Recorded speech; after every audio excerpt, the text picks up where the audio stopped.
Luci e ombre.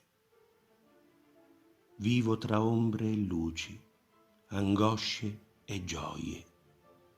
Il pensiero è confuso, il desiderio intenso. Come posso attraversare il crinale, quella indefinibile zona che sembra dividere le ombre dalle luci? È solo fatalità? Il divenire sceglie tra il buio del dolore e la catartica gioia della luce.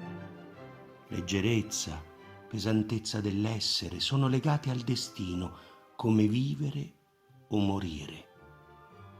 Luci e ombre, positività e negatività, condizioni che si incrociano, si ripetono nel tempo o si invertono tra loro, spinte dal libero arbitrio e dalla fortuna del divenire.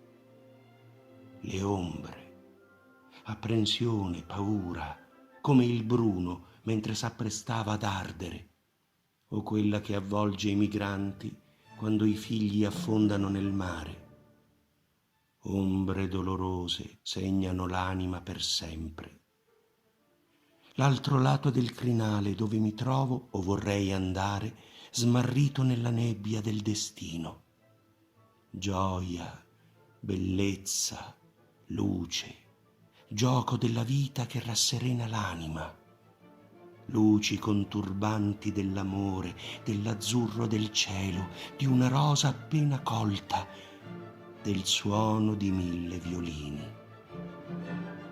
Una linea eterea che si interseca, gioca tra uomo e destino, sempre. Vivere gioia e bellezza smarrisce il pensiero. Nulla è eterno o immutabile. La curva in ogni istante può oscurare il cielo.